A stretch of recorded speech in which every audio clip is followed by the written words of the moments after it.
Bom, na aula anterior, nós falamos sobre a evolução histórica da mediunidade. Ia finalizar com a parte onde a gente define os tipos de mediunidade, desde a primitiva, a tribal, essas situações todas, mas iria ficar um estudo bem longo.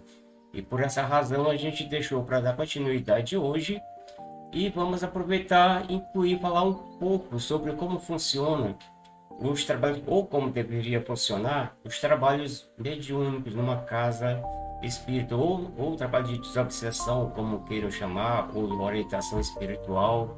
Então a gente vai ter uma ideia de como funciona ou como deveria funcionar, porque isso também depende de cada casa, de cada situação, cada tipo de trabalho, mas de qualquer forma existem determinadas técnicas para a gente poder realizar um trabalho com mais clareza e com mais eficácia e se torne mais útil, né? Sem desgastar os médios, sem ultrapassar os limites de cada um, porque nós também temos nossos limites, né? Então, dando continuidade ao estudo, quem não viu a aula anterior, procure ver para poder se atualizar um pouco mais. E falando de mediunidade, nós temos uma classificação nesses tipos de mediunidade denominadas de, primeiro, mediunidade primitiva. O que seria essa mediunidade primitiva? É exatamente aquela época, no início da mediunidade, em que prevalecia a intuição, é a mediunidade inicial, né? Então, o médium, ele é idólatra. Ele adora ou teme as forças da natureza, nomeadas como deuses, tipo o sol, o céu, a lua, as estrelas, chuva, árvores, rios, fogo, o ser humano que se destaca na comunidade. Então, tudo isso eram classificados como mediunidade primitiva. O ser humano não tinha nenhuma noção real do que é mediunidade. E tudo que fosse de diferente ou de estranho, ou que impusesse algum tipo de medo ou temor, eram tidos como deuses, né? Tipo, o trovão, não tinha uma explicação para o trovão, ou para o raio, ou algo assim. Então eles classificavam ali como um deus. E eles tinham essas intuições que aquilo era perigoso. Então é o que chamamos de mediunidade primitiva. Com o tempo, vem a evolução automaticamente e passa a surgir o que nós denominamos de mediunidade tribal, que se desenvolve, nesse período se desenvolve uma mentalidade mediúnica coletiva, crença grupal em espíritos ou deuses. Então aparecem as concepções de céu pai, criador ou fecundador, terra mãe, fui fecundada pelo criador, e daí por diante. São determinados mitos que começam a surgir quando isso começa a se tornar uma tribo. E em seguida vem o feticismo, que é uma forma mais evoluída da mediunidade tribal, né? É uma forma mais aprimorada desse mediunismo, apresentando um forte colorido anímico pelo culto aos fetiches ou objetos materiais que representam a divindade ou os espíritos. E nesse período surge a figura do curandeiro, do feiticeiro, que são entidades altamente respeitadas, reverenciadas, amadas e temidas pelos demais membros da tribo, né? E tem umas fases dessa evolução que passam a se destacar, como o voodoo, como magia negra. Então, tudo isso faz parte desse feiticeiro. Depois vem o mediunismo mitológico, né? Então, a prática mediúnica se caracteriza pela presença dos mitos, simbolismo narrativo da criação do universo e dos seres, e pela magia. São as práticas mediúnicas e anímicas que têm uma forte conotação ritualística. Depois vem a mediunidade oracular, né? É o mediunismo que aparece no período da história considerada como início da civilização. ela é politeísta e religiosa. Cultuada pela sociedade, os deuses ou espíritos fazem parte de uma sociedade hierarquizada, onde há um deus maior, que a gente chama de Zeus, nós já vimos até alguns filmes sobre isso, e que vivem em locais específicos, que seria o Olimpo. Esses deuses, eles são imortais, são poderosos, mas eles também têm as paixões humanas, tipo ódio, amor, rancor e daí por diante, né? E cada deus governa uma parte da Terra ou dos seres terrestres. Aqui na Idade Média, a mediunidade ela começa a ser perseguida pela ignorância, fanatismo, e os médios eles são submetidos a suplícios atrozes. Em geral, são condenados a morrer queimados nas fogueiras pelas decisões inquisitoriais que consideravam as manifestações dos espíritos a ação de força diabólica. A gente já leu bastante sobre isso no período da Inquisição, em que aquele que se dizia, não era médium, que na época não existia essa denominação, aquele que se dizia dotado de algum dom que falasse com os espíritos que ouvissem, eram classificados como pessoas que tinham contato com o demônio e por isso mesmo a Inquisição caçava e matava essas pessoas, na maioria das vezes queimado.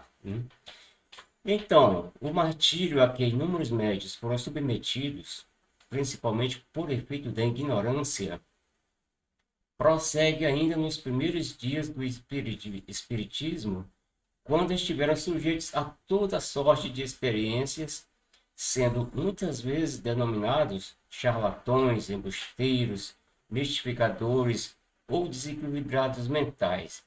E a gente lendo isso, falando sobre isso, podemos observar que ainda hoje, de forma disfarçada, continua essa perseguição aos médiuns. Continua essa perseguição ao espiritismo ou a todas as entidades que se manifestem falando sobre a vida espiritual.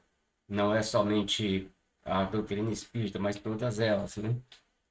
Nós vemos a maioria das religiões dizem acreditar na alma, dizem acreditar no espírito, dizem acreditar que são imortais, mas perseguem aqueles que ou difamam, aqueles que se dizem dotados do dom de falar com os espíritos, de transmitir alguma mensagem, de escrever, de psicografar, são chamados de charlatões. Quantas vezes tentaram botar situações onde parecesse que Chico Xavier, por exemplo, era falso o que ele escrevia, né? Então, são tantas as situações que aparecem, então continua ainda hoje essas situações. Então, a história, inclusive, registra o Auto de Fé em Barcelona, no qual mais de 300 volumes de brochuras espíritas e livros espíritas foram queimados por ordem do bispo daquela província, no dia 9 de outubro de 1861. Isso aí ficou registrado porque foi uma devastação com relação aos livros espíritas, né? Então, na tentativa infrutiva de destruir a nova doutrina que surgia e cuja origem e natureza ainda não eram compreendidas. E, nos dias atuais, continua sem ser tão compreendida. Por quê? A gente ainda não conseguiu entender com mais clareza tudo isso. Contudo, a gente pode afirmar sem medir errar que são chegados os tempos em que todas as coisas devem ser restabelecidas no seu verdadeiro sentido, conforme esclarece o Espírito de Verdade no prefácio lá de O Evangelho segundo o Espiritismo.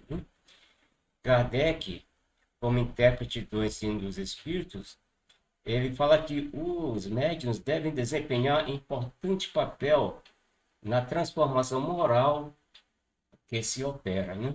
Os serviços que podem prestar guardam proporção com a boa diretriz que imprimam as suas faculdades, porque os que enveredam por mau caminho são mais nocivos do que úteis à causa do espiritismo. Então, a gente vê aí que resumindo de uma certa forma, a gente continua muito sem entender esse espiritismo. Amados, não creiais em todo espírito, mas provai se os espíritos são de Deus, porque já muitos falsos profetas se têm levantado no mundo. João, 1 João, capítulo 4, versículo 1. Então a gente observa que nesse texto, lá escrito há 2000 anos atrás, já João, dos discípulos do Cristo, já falava sobre esses espíritos. A gente ter o cuidado quando se transmite uma mensagem, quando se ouve um recado, de onde é que estão vindo essas mensagens. Porque naquela época já existiam os falsos profetas, espíritos enganadores, espíritos brincalhões, e tudo isso, os médiuns, eles têm que ter esse cuidado de observar quando houve uma mensagem, quando querem transmitir um recado. Então, tudo isso vai fazer a diferença conforme a gente vai estudando, conforme vai aperfeiçoando nossos conhecimentos, e aí a gente vai tendo uma noção maior dessas situações.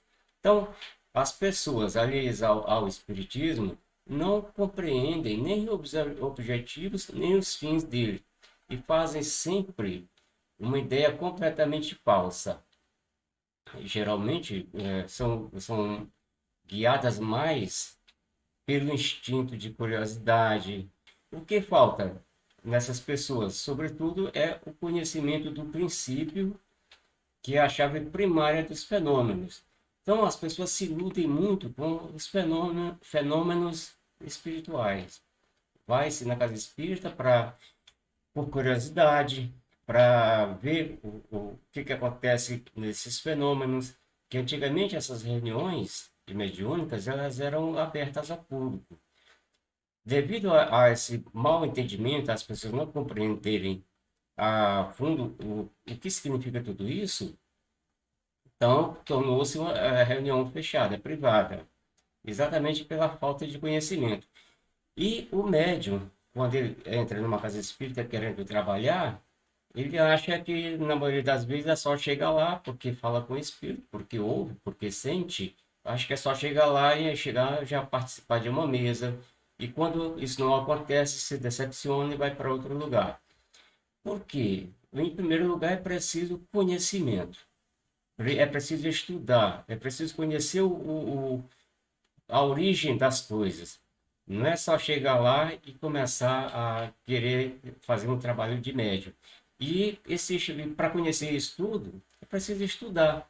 Mas poucos de nós estamos dispostos a estudar. Estamos dispostos a pesquisar. Hoje está muito mais fácil de se fazer isso. Porque tem a internet repleta de assuntos sobre esse tema. Só que tem que ter esse cuidado lá onde João chama a atenção da gente dos falsos profetas, exatamente porque nem tudo que está ali é viável. Então é necessário interpretação do que a gente está ouvindo. Muitas vezes a gente vê um vídeo com um título bonito e joga para os companheiros sem ter visto o vídeo, sem ter ouvido o vídeo, e às vezes não tem nenhum fundamento. E como é uma pessoa que está na doutrina, está mandando, os outros lá que não têm tanto conhecimento também veem e acreditam. Mas eu tenho visto muitos vídeos aí que mandam para mim que não tem nada a ver com espiritismo, o título até bonito, mas não tem nada a ver com a realidade. Então, tudo isso é uma coisa que a gente vai aprendendo conforme a gente vai amadurecendo o nosso conhecimento. Então, a falta desse conhecimento, o que veem essas pessoas que vão nessas casas e o que ouvem é sem proveito e mesmo sem interesse para eles. A experiência tem demonstrado que apenas a visão ou relato dos fenômenos não bastam para convencer as pessoas. Nós vimos que São Tomé teve que tocar em Cristo para poder acreditar. E a maioria das pessoas que vão nas casas espíritas podem estar vendo os fenômenos, podem estar vendo, tendo as visões que têm, mas mesmo assim ainda tem dificuldade para ser convencida, né? Então, aquele mesmo que é testemunho de fatos capazes de confundirem, muitas vezes fica mais espantado do que convencido, né? A gente vê coisas que não dá para acreditar, mas se espanta e depois acha que é tudo ilusão, né? Então, quanto mais o efeito parece extraordinário, mais a gente duvida dele. É assim que a maioria das pessoas fazem. Então, somente um estudo prévio, sério, é que pode trazer a gente a certeza de que aquilo tudo é real. É por isso que é necessário o estudo, que o estudo ele é a base para a gente ter um entendimento maior. Sem isso, fica difícil de acreditar em tudo que a gente ouve falar, em tudo que a gente comenta, porque a nossa fé ela é muito fraca ainda, muito frágil. Então temos que ter esse cuidado. Então, a falta de uma instrução completa é, sobre esse tema faz com que a gente não tenha segurança na nossa fé. E com relação aos espíritos, né? O espiritismo, ele é ao mesmo tempo, a gente já viu nas aulas anteriores, uma ciência de observação e uma doutrina de filosofia. Consciência, como ciência, na prática, consiste nas relações que se pode estabelecer com os espíritos. E como filosofia, ela vai compreender todas as consequências morais que decorrem dessas relações. Então, os espíritos não são como a maioria das pessoas falam, acham com frequência, ou se imaginam, seres à parte da criação, né? Muitas pessoas acham que nós, humanos, somos uma coisa, espíritos são outra coisa criada por Deus. Então, e o que eles são? São as almas daqueles que vivem sobre a Terra ou em outros mundos, que nós sabemos que não só a Terra é habitada, né? Mas todo o universo tem suas habitações. Então, as almas ou o espírito são, pois, uma única coisa, né? De onde se segue que quem crê na existência da alma, automaticamente, obrigatoriamente, teria que crer na existência dos espíritos. Negar os espíritos seria negar a alma. E a gente vê muito isso acontecer, essas negações, né? Então, geralmente se faz uma ideia muito falsa do estado dos espíritos. Eles são, como alguns o creem, seres vagos e indefinidos, né? São tidos como fantasma, como um monte de situações que a gente vai criando, como assombração, e assim a gente vai levando, confundindo as coisas. Então, mas o que que são? São seres semelhantes a nós. Tem um corpo igual ao nosso, só que fluídico, né? E invisível no estado normal. Quando a alma está unida ao corpo, durante a vida, ela tem um duplo envoltório. Um pesado, grosseiro e destrutivo, que é o corpo, e o outro fluídico e leve e indestrutível, que a gente chama de perispírito. O perispírito é o laço que une a alma e o corpo. Então, da mesma forma, um carro para funcionar, ele tem que ter uma bateria que gera a energia para o carro. Essa bateria precisa ter um gerador, que a gente chama de estator, que joga a energia para o estator, do estator vai para o carro. Então, e da mesma forma, fazendo uma comparação grosseira, da mesma forma é o nosso corpo. O espírito é a energia base, que vai jogar energia para o perispírito e do perispírito para o corpo físico. É assim que funciona. Então, os três estão interligados, mas são coisas diferentes, né? Então, quando a alma está unida ao corpo durante a vida, ela tem esse duplo envoltório. É por seu intermédio que a alma faz o corpo agir e percebe as sensações experimentadas pelo corpo. Então, a união da alma, do perispírito e do corpo material constitui o que nós conhecemos como o homem, né? A alma e o perispírito separados do corpo constitui o ser chamado espírito. E a morte é a destruição do envoltório corporal. A alma abandona esse envoltório como trocar de roupa, né? Ou como a borboleta que deixa a sua crisálida, vai muda de situação, mas conserva seu corpo fluídico ou o perispírito. Tudo isso a gente está vendo porque a gente já estudou essas situações antes. Então, a morte do corpo livra o espírito do envoltório que prendia a terra e o fazia sofrer.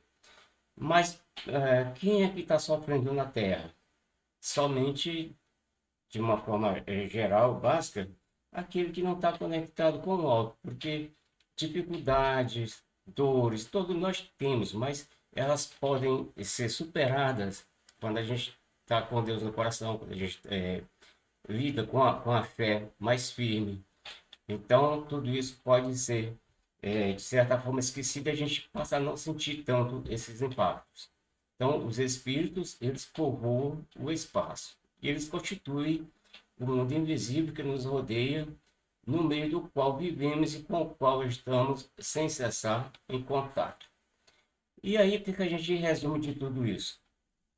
Que o mundo espiritual é real, que a mediunidade é real, que os dois estão em contato constante, espíritos encarnados, através dessa mediunidade que nós estamos estudando, e que cada um de nós está num nível de evolução diferente e cada um de nós tem uma capacidade específica de desenvolvimento dessa mediunidade.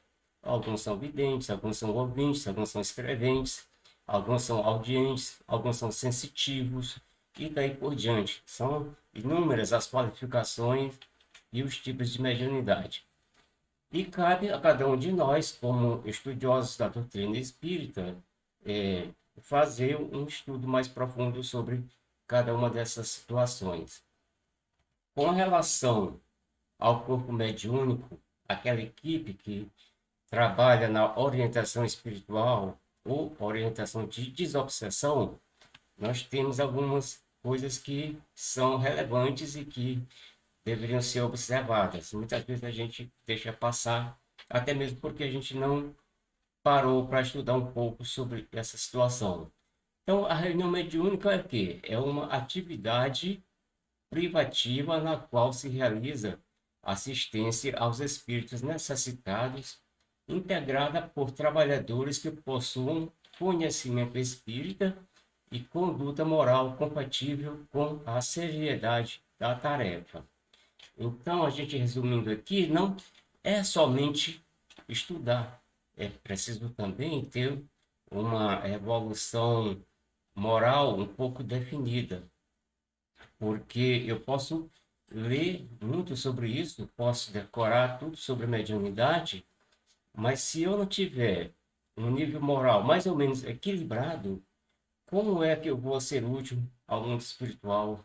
Como é que eu vou ajudar o irmão necessitado se eu não tenho nem condições de ajudar nem a mim mesmo, se eu não tenho moral nem para tratar comigo?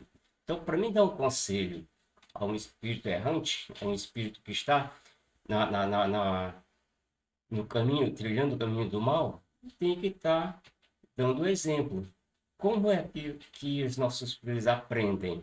Aprendem com o nosso exemplo. Não é só eu mandando meu filho ir para a igreja que o meu filho vai se tornar um santo. Eu tenho que ir para a igreja e levá-lo. Então, da mesma forma, é o orientador o médium, quando vai dar um conselho a um espírito que está numa situação um pouco mais delicada. Se ele não tiver moral para isso, como é que ele vai conseguir fazer isso? Então, não é necessário somente o estudo. O estudo é fundamental, mas o nível moral também vai fazer uma diferença. Então, essas reuniões, elas devem ser sempre privativas, tendo as portas de preferência. Estou falando agora aqui de como a gente deve apresentar, deve realizar essas reuniões. Então, de preferência, tendo as portas fechadas para evitar a entrada de mesmo os membros atrasados, né, e estranhos ao trabalho que serão realizados. Porque é comum a cada um de nós sempre chegar atrasado nos estudos, chegar atrasado nas reuniões. E você já pensou, tá numa reunião de desobsessão, um monte de espírito sofredor ou perturbador, fazendo confusão, aí você chega, senta ali, com a cabeça quente que está vindo da rua e tudo mais, não tem condição. Então, isso, o ideal, recomendado pela doutrina espírita, seria 15 minutos antes aproximadamente, fecha-se as portas, quem chegou, chegou. Quem não chegou, fica para a próxima. Então, é uma responsabilidade que nós médios temos que ter com relação ao horário. Esses 15 minutos que antecedem ao horário programado para início é o tempo que a gente se prepara através de oração, através de preces, através, muitas vezes, até de estudo mesmo, para poder equilibrar o ambiente. Então, tudo isso a gente deveria fazer, mas muitas vezes a gente não faz, muitas casas não fazem isso. E é um cuidado primordial para uma reunião eficiente. Então, não se justifica retardar o começo da reunião para aguardar a chegada de algum retardatário, visto que a equipe espiritual já se encontra presente, atenta a esta orientação, segundo fala André Luiz. Pontualidade, tema essencial no cotidiano e disciplina da vida. Então, André Luiz chama atenção para a gente sobre isso e é uma realidade. Uma das coisas primordiais seria a pontualidade, procurar manter sempre aquele horário, porque não somos somente nós encarnados que estamos nesse trabalho, que estamos nessa tarefa. Tem toda uma equipe espiritual por trás, coordenando, dirigindo, e todos eles são espíritos altamente ocupados, com tarefas distintas, e que não podem ficar perdendo seu tempo esperando a boa vontade dos encarnados. Se isso acontece, com o tempo, eles vão procurando uma casa com mais seriedade, com mais compromisso, porque ser médio é, antes de mais nada, ser compromissado com a vida espiritual. Então, a pontualidade é fundamental nisso. Então, esse orientador espiritual também recomenda que seria aconselhável se fechar disciplinarmente a porta, como já falei agora há pouco, 15 minutos antes do horário da reunião. Tempo esse que seria empregado exatamente para a leitura e preparação para esses ambientes.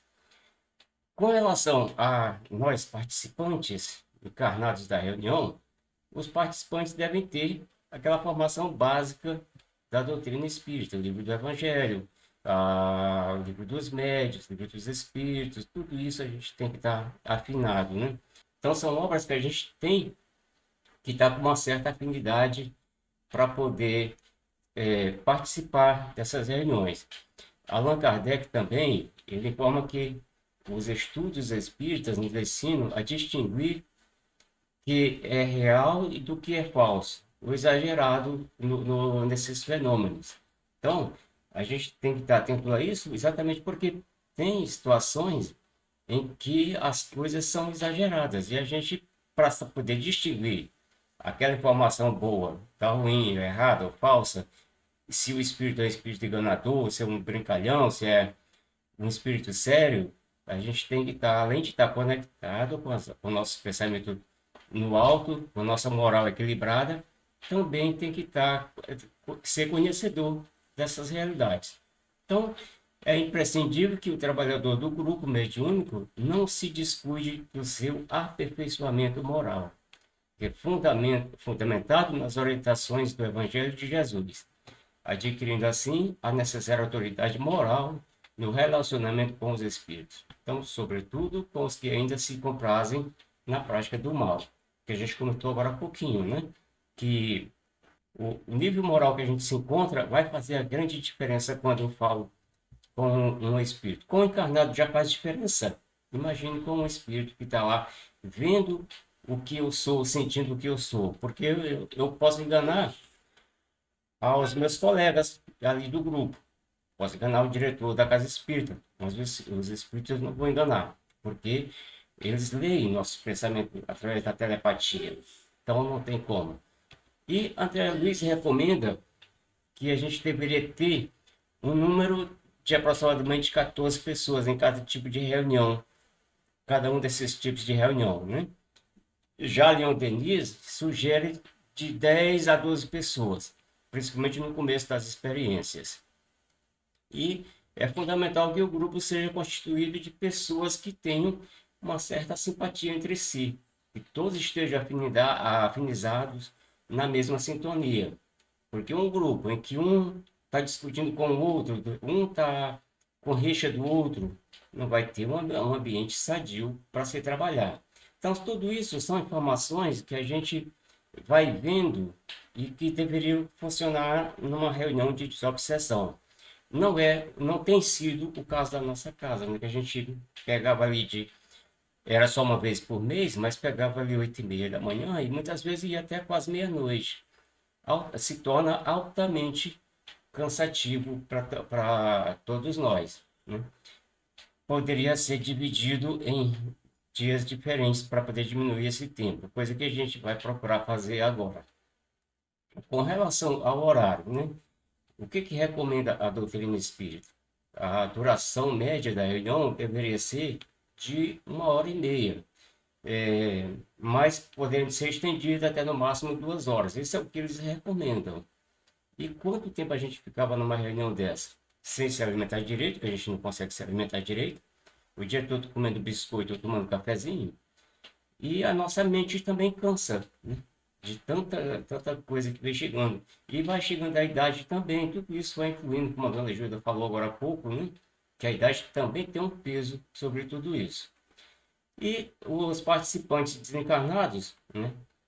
Falando sobre eles agora, para que uma reunião mediúnica possa realizar-se no plano físico, é preciso reconhecer o incansável e dedicado trabalho dos amigos espirituais.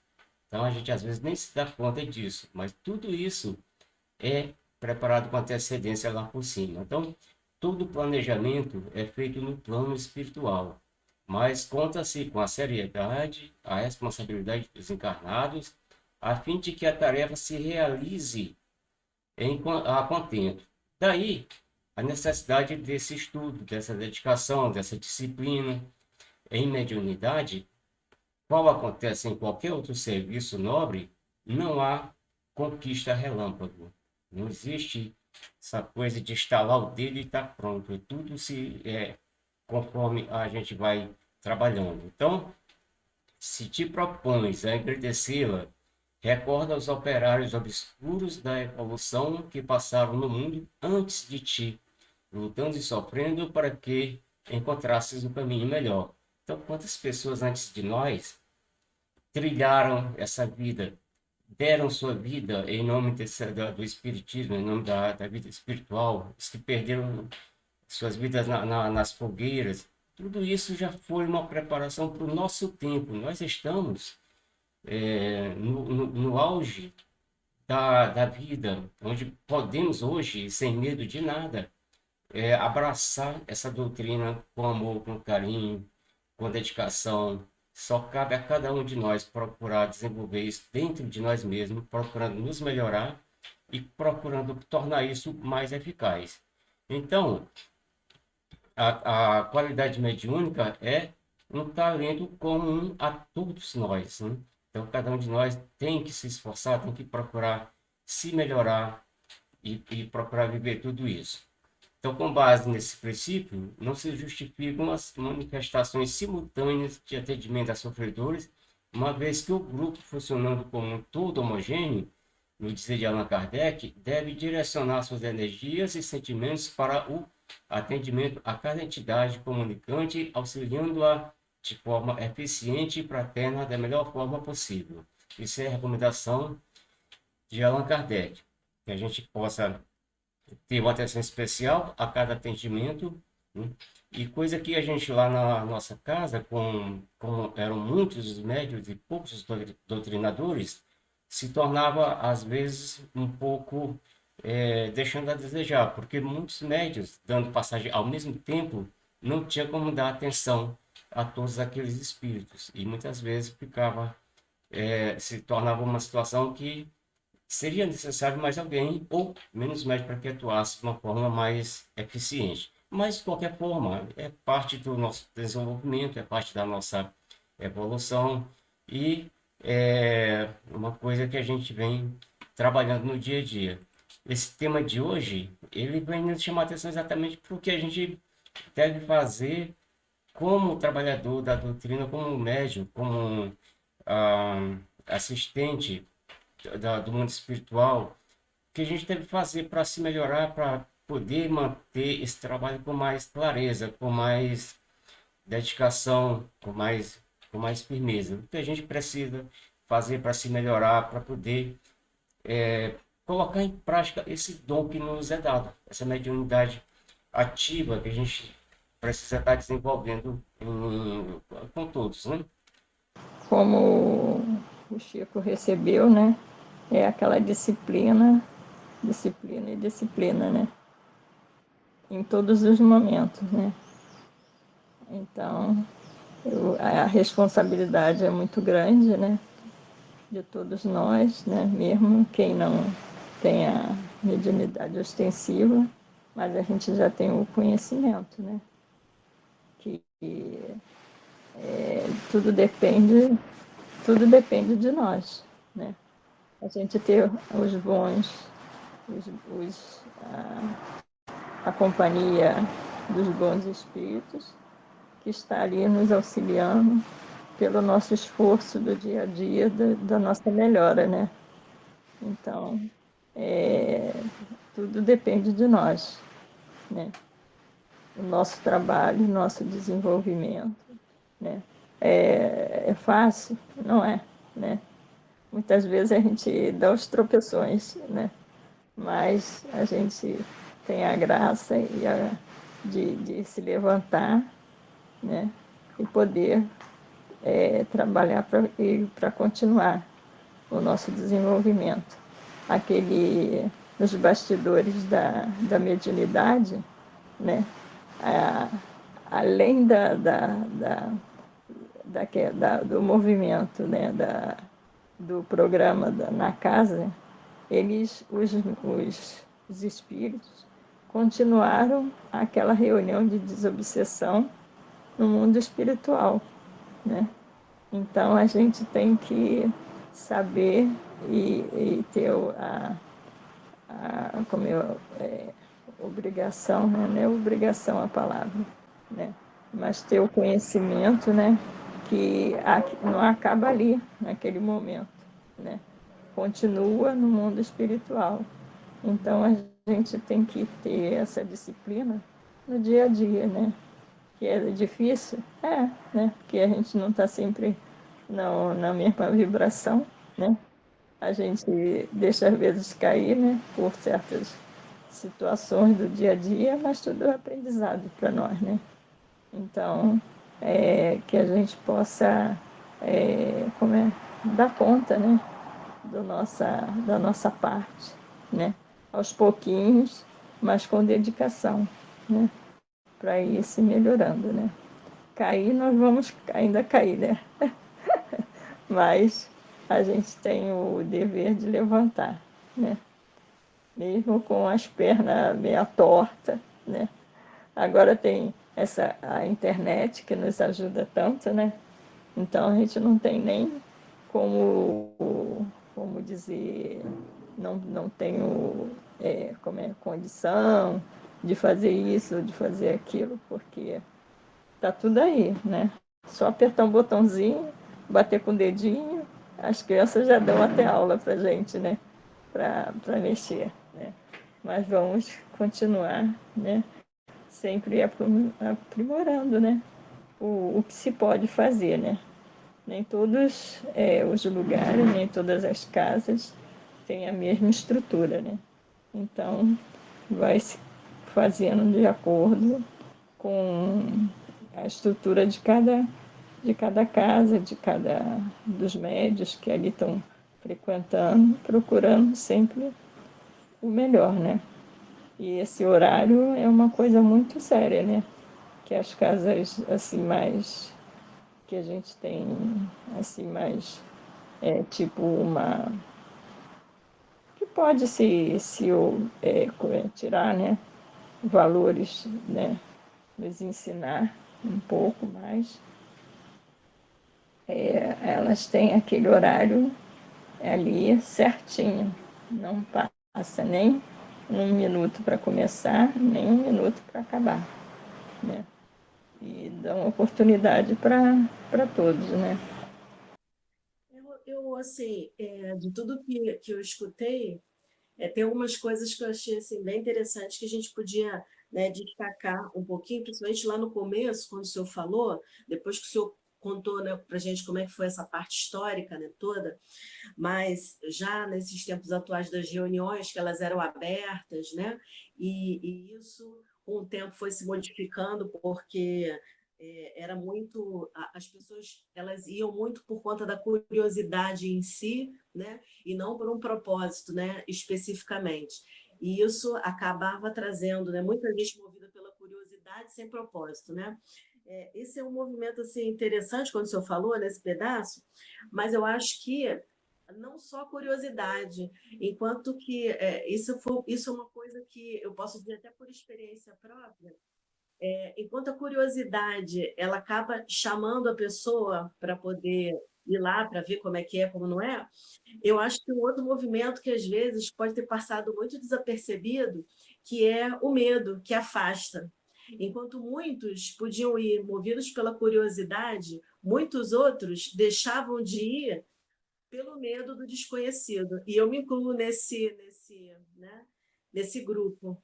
Eu tinha fiquei muito reticente, né, a começar a frequentar uma casa por não conhecer, por não ter noção de como eram esses mecanismos, não saber nem mesmo como era uma simples reunião pública, e como vinham muitas coisas na minha mente pela falta de conhecimento, o medo fazia com que eu não fosse procurar. Demorei bastante tempo, né, desde quando me despertou a curiosidade para poder conhecer. Então, assim, eu entendo que realmente eu acho que foi uma coisa mais acertada quando eles decidiram, as casas decidiram fechar, né, essa parte do desenvolvimento mediúnico, do acesso, né, de nós, público comum, que ainda não tinha, né, uma base, uma informação. Isso fez com que ficasse uma coisa um pouco mais seleta. Eu concordo com essa, com essa postura. Eu acho que trouxe mais vantagens, mais benefícios do que deixar como era antes, né? Porque realmente a gente é muito movido pela curiosidade e a gente esquece que quando você vai num templo religioso, porque a casa espírita é um templo religioso, você tem um objetivo, né? Que é de buscar alcançar a paz, alcançar uma serenidade, se conectar, né, com algo. E você ir movido somente pela curiosidade, sem ter esse objetivo, não é vantagem para ninguém, nem para a própria casa, nem mesmo para quem está indo, só movido pela curiosidade. E o outro lado, né, o aspecto do medo, pela falta de conhecimento, muitos, e até a gente vê essa questão do preconceito que se tem pela doutrina espírita, pelos pelas religiões de origem africana, né, todas. Agora, principalmente nessa semana, né, que teve a escola de samba que ganhou aí, falando, né, dessas entidades de origem africana, a gente vê essa essa exacerbação do preconceito, né, para com eles. Eu acho que isso tudo é motivado pela falta de conhecimento e o medo que a fantasia de quem desconhece acaba desenvolvendo, né? Então a gente precisa parar para pensar sobre isso também, até dentro do nosso segmento que é a doutrina espírita, a gente tem um pouco mais dessa preocupação de até quando a gente for lidar com alguém que não tem conhecimento, tipo alguém que está entrando agora, né, na casa espírita, tentar identificar se aquela pessoa está indo movida pela curiosidade ou realmente ela está indo buscar alguma paz de espírito. E aí não é o objetivo de rechaçar quem está indo pela curiosidade, mas fazer despertar o interesse num propósito maior. Porque às vezes a pessoa vai pela curiosidade e quando ela começa a adquirir o entendimento, o conhecimento, ela se encanta e ela fica, entendeu? Eu tive a oportunidade de conhecer algumas pessoas que entraram na doutrina espírita pela curiosidade e permaneceram, porque tiveram acesso, começaram a ter o conhecimento, né? E conheço outros que nunca pisaram numa casa espírita por conta do medo. entendeu? Do que essa questão do contato com o mundo espiritual isso causa na gente. É realmente uma coisa que a gente, eu entendo que as casas espíritas deveriam se preocupar um pouco mais, até para desmistificar essa coisa toda, de fazer com que, é coisa do diabo, é isso, é aquilo. As pessoas têm esse medo, e isso também é natural, porque o desconhecido causa medo. Tirando na vida religiosa, né? Tudo que é novo não nos causa um pouco de medo, um pouco de receio, né? Na nossa vida aí de sociedade. Você vai passar, sei lá, por uma entrevista de emprego, você está com medo, você está com receio que você vai encontrar pela frente. Você entra, sei lá, numa escola nova, você tem medo de se você vai ser bem aceito, se você vai fazer amizade, se não vai. A mesma coisa nesse segmento, né? Religioso. Eu acho que a gente precisa pensar um pouco nesse sentido. E aí, o senhor falou, indo mais à frente, teve um momento que o senhor comentou a respeito, né, da responsabilidade que se tem que ter quando se divulga determinadas mensagens, né, como sendo, né, de origem doutrinária ou espírita, e muitas vezes não é, né, não tem nada a ver. E realmente a gente precisa ter um pouquinho mais de atenção quanto a isso, porque é um compromisso, né? Você está compartilhando coisas, principalmente esses tempos, né? Que todo mundo tem acesso à rede social. É um compromisso você estar compartilhando coisas sem pesquisar antes, sem saber a origem daquilo, sem se preocupar até em ouvir a mensagem toda. Às vezes você ouve o princípio e é bonito, é espírita, vai e manda. E aí, no meio da mensagem, vem uma informação que não tem nada a ver e acaba desvirtuando aquela pessoa que ignora e que está tendo acesso àquela mensagem, né? Isso realmente, eu acho que aconteceu nesse período de pandemia, eu acho que aconteceu e muito, né? Aquela coisa de profecia, de espírito vindo trazendo mensagem disso, trazendo mensagem daquilo. Realmente a gente tem que ter uma responsabilidade maior em relação a essas coisas, porque senão o próprio movimento espírita perde credibilidade, não é? Porque a pessoa, existem pessoas e pessoas, tem pessoas que vão assistir um determinado vídeo, ler um determinado material, vai tomar aquilo como verdade. Tem outras pessoas que não vão fazer, elas vão ir até o final, vão questionar, vão tentar ver se aquela informação procede. Se ela constata que aquilo ali é uma farsa ou não constitui toda uma realidade, desacredita todo um trabalho de pessoas que se dedicaram uma vida inteira, né, para poder colocar à frente, né, a doutrina espírita. E aí, o senhor falou também um pouquinho mais lá na frente dessa questão, né, das dificuldades e dessa questão do próprio médium em si. Eu não sei nem se eu tenho embasamento para falar sobre isso, mas é até uma dúvida que eu tenho, né? Porque uma coisa é você passar por dificuldades na vida sem fé, né? Aí você está tendente ao sofrimento absoluto. Outra coisa é você passar por dificuldades na vida tendo uma fé. Você desenvolve uma coisa chamada resignação, né? E dentro assim, né, desse contexto em que as nossas dificuldades, né, isso de cada um de nós, médium ou não médium, né, as nossas dificuldades, elas existem porque nós precisamos passar por determinadas situações, porque somos falhos. Eu tenho assim, uma dúvida quando o senhor colocou de que assim, a pessoa que vai trabalhar na área mediúnica, ela precisa ter uma elevação moral para isso, um respaldo, né? Aí a dúvida que fica para mim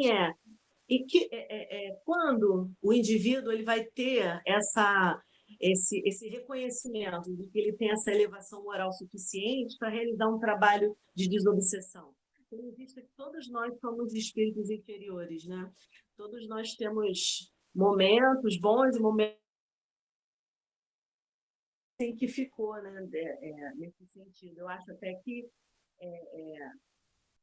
nesse ponto a gente estimula, né, a pessoa a ter, precisa estimular, né, o médium, né, a ter disciplina, né, a tentar praticar aquele evangelho que ele está aprendendo, né, durante algum tempo. Mas em que momento a gente vai identificar isso? Que a gente já está sendo, entre aspas, bom o suficiente para se dedicar a um trabalho de maior responsabilidade? Se está todo mundo aqui no mundo de provas e expiações, tendo as suas dificuldades, errando um dia, acertando o outro. Essa foi uma dúvida para mim que ficou, né, dessa fala. Ok. Eu tive um pouco de dificuldade para ouvir o que você estava falando, até mesmo que além de estar cortando, teve umas falhas, provavelmente alguma queda de internet, mas eu peguei mais ou menos. Bom, com relação a esse melhoramento moral, como que eu vou saber? Se eu estiver realmente melhorando moralmente, eu nem vou saber, porque é uma coisa natural minha. Mas o mundo espiritual vai estar vendo isso. E se eu estiver fazendo esse trabalho numa casa espírita séria, dedicada e com carinho, é, eu não vou ficar à vontade lá no meio daqueles médios e eu automaticamente vou me afastar. Entendeu?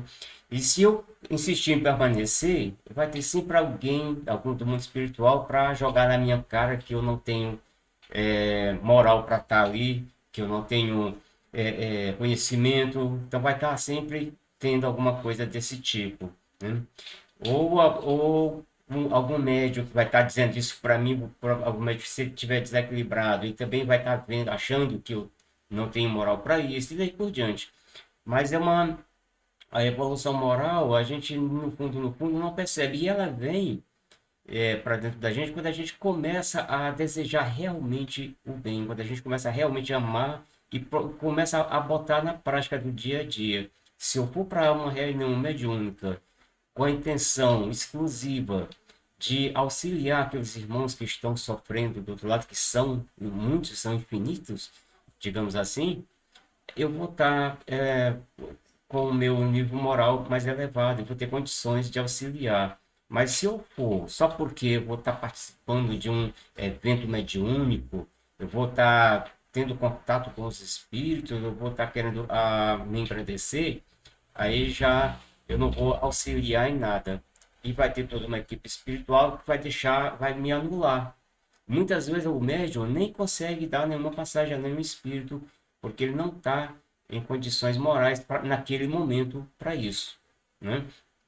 Então isso é comum acontecer nas casas, mas todas aquelas que têm um trabalho é, moral mais elevado, que tem um objetivo real, eles têm o mundo espiritual tem o controle sobre tudo isso.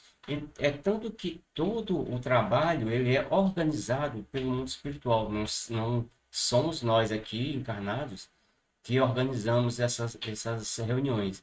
Esses nomes dessas pessoas vão para a nossa mão já com a permissão do mundo espiritual. Já eles já estão, quando a gente chega lá, eles já estão com tudo preparado, o que que a gente vai fazer, quem é que vai vir, quem é que vai receber espírito tal, tudo já nesse esquema. Então, e é isso, a revolução moral seria isso. A gente não tem, conforme o nosso trabalho mesmo, né? E à medida que a gente vai trabalhando, até mesmo eu posso até chegar sem moral nessas reuniões assim, de início, mas eu vou, se eu tiver interesse real, eu vou aperfeiçoar isso dentro de mim e vou me tornar um grande trabalhador da casa. Mas eu vou só dar mais uma forcinha aí nessa palavra de que a Elane teve dúvida. O seu Lécio explicou muito bem explicado, mas só dando mais uma ênfasinha. Porque vai ser pouco tempo mesmo, nós já estamos acabando, já passamos do nosso tempo. Mas quando o seu Lécio falou na evolução moral, que nós queremos dizer com evolução moral do médium? É compromisso, comprometimento. Nós, como médium, não podemos se comprometer com a espiritualidade superior, que esse compromisso nós já trouxemos do mundo espiritual, da desenvolver a mediunidade e ser um trabalhador. Mas, chegando aqui, tem a bênção do esquecimento e tem as nossas escolhas, nosso livre-arbítrio. Mas nós, como médium, não podemos se comprometer com um trabalho mediúnico, né? Trabalho nenhum da espiritualidade, da doutrina espírita, com irresponsabilidade, de qualquer jeito, por curiosidade. Vou dar alguns exemplos sobre isso para ficar mais claro.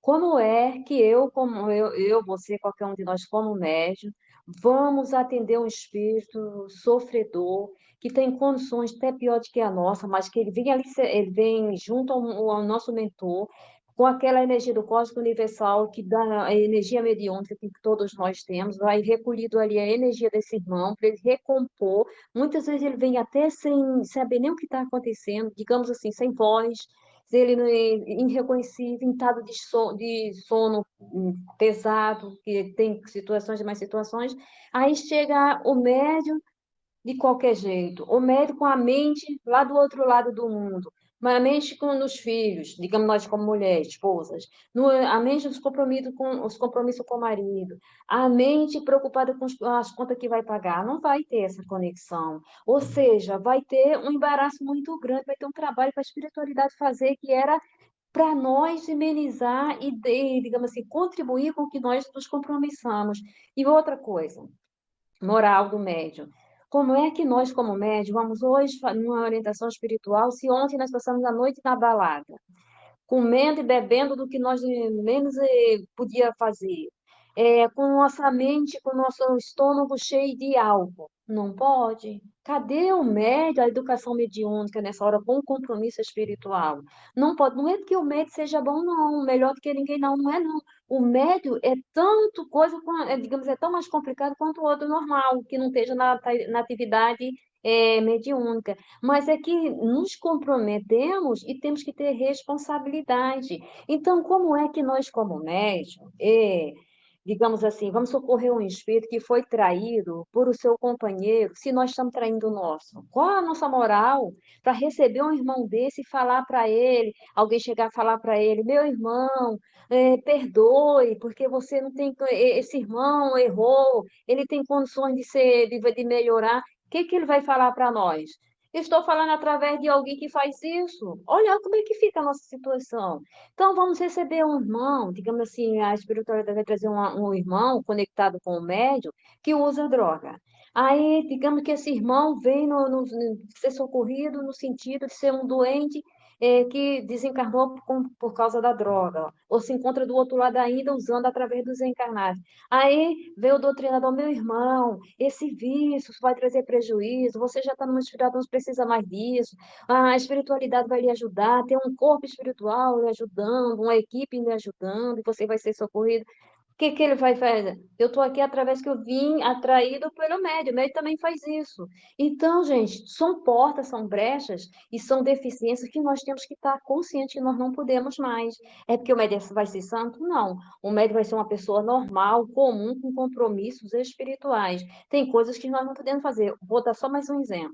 Como é que hoje, amanhã, nós vamos ter uma orientação espiritual? Hoje, antecedendo a orientação, nós temos uma festa e vamos chegar de qualquer jeito, de mal tira um cochilinho ali, vamos direto para a casa espírita fazer o trabalho. Não vai poder. Então, são coisas assim, a moral do médium, ele precisa ter esse compromisso. Se ele não tiver esse compromisso, verdadeiramente ele vai ser empecilho para o trabalho, empecilho para a espiritualidade e realmente canal aberto, portas abertas para os espíritos brincalhão, trazer problema para casa, que aí vai envolver, não é só ele, vai sim, todo o grupo, porque o trabalho ele não é nosso, nós somos apenas trabalhador, o trabalho é de Jesus. E nós temos que entender que nossa participação é tão pequena que tem que ser o melhor possível. Porque, digamos assim, além de ser tão pequena, se a gente fizer de qualquer jeito, nós não estamos servindo, nós estamos fazendo um desserviço. Em vez de fazer um serviço, ser um servidor, estamos complicando um trabalho que não nos pertence. Então, essa é a moral do médium. Por isso que um trabalho, nem toda casa que tem. Nem toda casa consegue fazer, porque os médicos não querem se comprometer a tal compromisso. Porque se nós não dermos o exemplo, se nós não fizermos, nós não tem como enganar a gente. A gente pode ter nossos irmãos de trabalho não saber, mas a espiritualidade sabe, mas Deus sabe, nossa consciência sabe, e isso atrai espírito brincalhão para trazer problema, porque somos canais abertos. E aí nós vemos que nós estamos vendo que estamos atrapalhando o trabalho de um grupo que se dedicou, que se esforçou, que fez tudo como tinha que ser feito, estudou, mas se recolheu do momento de se recolher, se dedicou para se dedicar à espiritualidade, um trabalho com, digamos assim, com mais educação, que nós somos complicados. Se a gente for de qualquer jeito, então a complicação só vai aumentar. Então nós temos que ter essa disciplina, nós temos que ter moral para poder fazer juiz o compromisso espiritual que todo médico veio assumir aqui. Vamos errar? Lógico. Vamos muitas vezes, digamos assim, nos enganar? Vamos ser enganados? Sim, mas nós temos que fazer o máximo, dar o máximo, esforçar o máximo para ser enganado pouco, menos. Porque, como diz Allan Kardec, mas vale você desprezar 10 verdades do que aceitar uma mentira. Ou seja, nós somos capazes de tudo isso, mas se nós trabalharmos com a oração e a vigilância, nós vamos fechando as portas e, digamos assim, menos possibilidade de ser enganado e de trazer prejuízo por um trabalho que não pertence, que é ali que aqueles irmãos que vêm ser ajudados são irmãos doentes, necessitados de tratamento, e eles precisam dessa transfusão magnética com a energia mediúnica, né, a energia anímica do médium, para se recompor, até mesmo para construir a voz, junto com a espiritualidade trabalhando, com o fluido cósmico universal que é envolvido na natureza, para reconstruir a lucidez, que ele não sabe nem o que aconteceu, não onde está. Nem, muitas vezes pensa que ainda está no hospital, muitas vezes ainda pensa que está lá nas regiões umbralinas, de sofrimento, mas já está ali para ser socorrido. E ele vai ser preciso fazer uma reconstrução para o irmão entender, para poder fazer um novo, aceitar um tratamento numa coluna, num hospital, numa coluna espiritual. Então, assim, o nosso compromisso como médico, trabalhadores, é muito grande, e não é só no trabalho mediúnico, não, é em todos. Em todos os trabalhos da doutrina espírita, nós temos que ter compromisso e responsabilidade, porque senão nós estamos pensando que estamos abafando, né, que estamos bem na fita, e quando nós chegarmos, nós retornarmos à pátria espiritual, a gente vai ver todo aquele trabalho que nós fizemos serviu de um teatro. Olha que coisa horrível. Se tivemos a oportunidade de sair daqui educado, melhorado, né, com nossas dores, nossas aflições, atendendo a dores alheias também, e logo que nós atendemos esses irmãos, nós estamos atendendo a nós mesmos, que são nossos irmãos em Cristo, e estão falando das nossas próprias dores, vamos sair daqui com mais problema? Não, não pode. Nosso compromisso é outro, nosso compromisso é de um trabalhador. Nem que seja um trabalhador, digamos assim, rude, ignorante no sentido culto, mas que seja educado mediunicamente, seja espiritualizado. O importante é que nós atendemos os compromissos que a doutrina nos pede, que é a educação moral. Então, nós vamos levar o nosso pensamento a Deus, pedindo ao nosso Mestre Jesus, mais uma vez, o auxílio para todos nós, como encarnado, ainda em luta, tentando acertar as nossas dificuldades que ainda enfrentamos como alma, como espírito, no mundo de prova e expiação, mas nós te pedimos, Jesus, que o teu amor, tua infinita misericórdia, fortaleça cada um de nós, nos protege, nos ampara, nos desperta os nossos compromissos espirituais. Pedimos também, Jesus, que a tua infinita misericórdia se estenda por todo o planeta, pelo país, pelo universo, pelos nossos governantes, nossas autoridades, acolhendo a cada dor, a cada sofrimento no nosso planeta Terra. Que a tua infinita misericórdia esteja presente, Senhor Jesus, acalmando todas as tempestades, trazendo para cada um de nós a paz e a harmonia. E assim, nessas vibrações de paz e harmonia, nós pedimos permissão para encerrar o nosso estudo na manhã de hoje. Que assim seja, graças a Deus.